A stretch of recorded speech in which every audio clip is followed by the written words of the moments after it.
All right, fans of music, welcome. Harmless Dave here talking about real music in real time for real people just like you and just like me. I might have to amend the intro to this show, which I've had from the beginning, where I say real music. Kiss is on tour, and so I'm not saying their music catalog isn't real, but I'm really not sure their live performances are 100% real. In fact, industry insiders tell me all the time, Dave, you don't even know. You don't even know all the tracks being used, all the gimmicks being used. The guy playing the keyboards, he's got like a controller, like a video game where he can, pretty much produce any sound that he wants. And a lot of pre-recorded sounds from 30, 40 years ago, which make the band actually still sound like the band.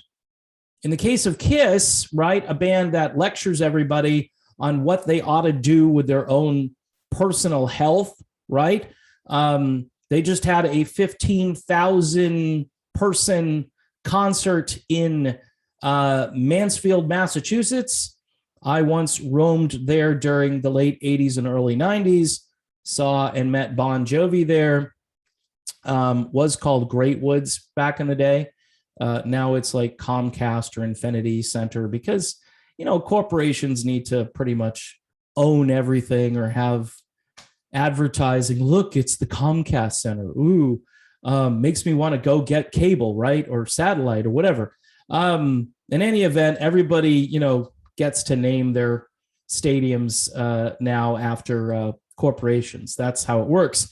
So Kiss, they do 20 songs. It's a pretty typical set list.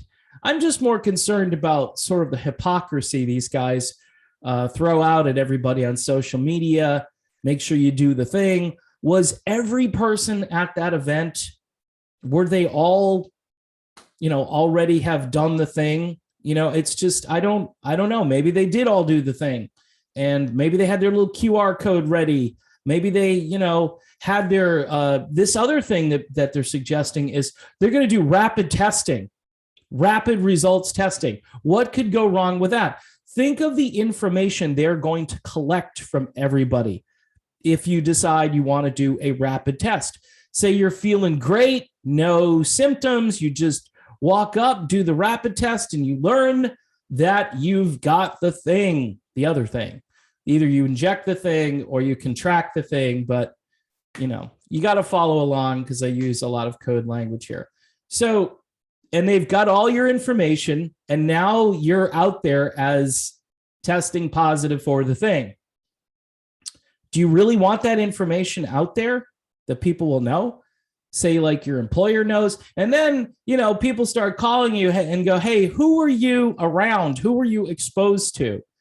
Talk about opening up a giant can of worms. And all you wanted to do was attend a rock concert, which at this point is just a show. I mean, if you're going to go see Kiss, it's all about just the show. It's not about, wow, they're really great musicians, or wow, they really played that like they recorded it. Because, while they technically do, because they're using all kinds of backing tracks and gimmicks and sounds. And like I said before, I hear this all the time, even from bands that you wouldn't think are doing it. They're doing it. In fact, give David Lee Roth credit because he wasn't doing it. That's the only thing you could say about Roth is that was his voice. Those weren't any backing tracks or anything. You knew it was Crazy Dave out there pretending he can still sing, but at least give him credit. He's not gone into the world of, just trying to make everything sound perfect.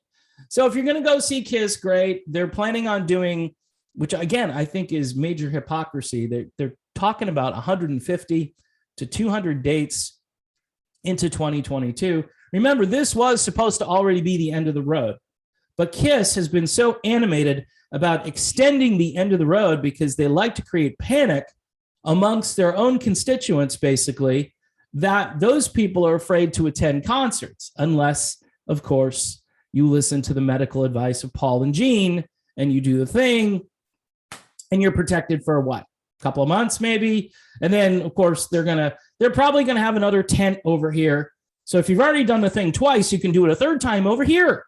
Isn't that great? So every time you go to a Kiss concert, you can do the thing. It'll be great. So anyway, I'm trying to have fun with this, folks, but if you look around the world, like in Canada right now, it's 100% you have to do this in order to attend a show, according to Live Nation. I know there's a gentleman named Paul who's a patron here, who just reached out to me, and he's up in Toronto, and he's like, you don't even know. And people from Australia reaching out to me.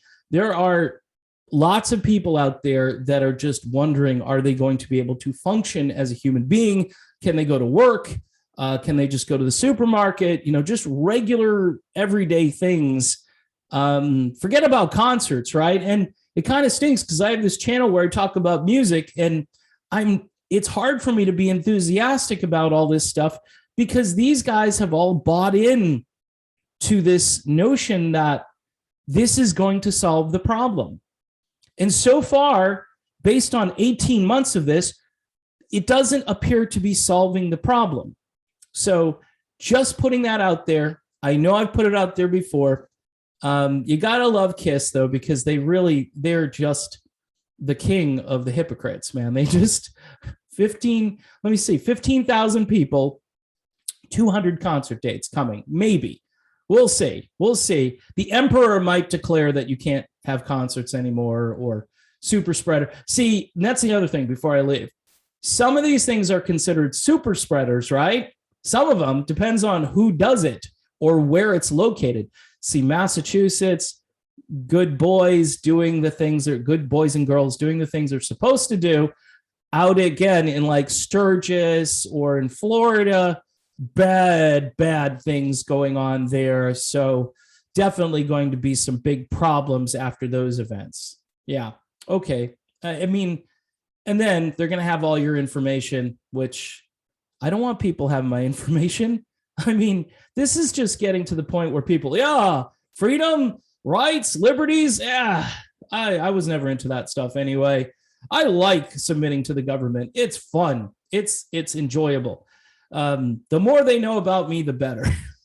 So anyway, folks, that's the video. Thanks for all you new subscribers. Yeah, this is the direction for a while. I'd like to talk about some breaking music news. Who knows? Maybe today we'll discover if Steve Perry really does have problems with his hangnail. I don't know. I'm still waiting on the intel on that. But until I find out, I got really nothing more to offer on that. So there you have it. Thanks for watching. See you soon.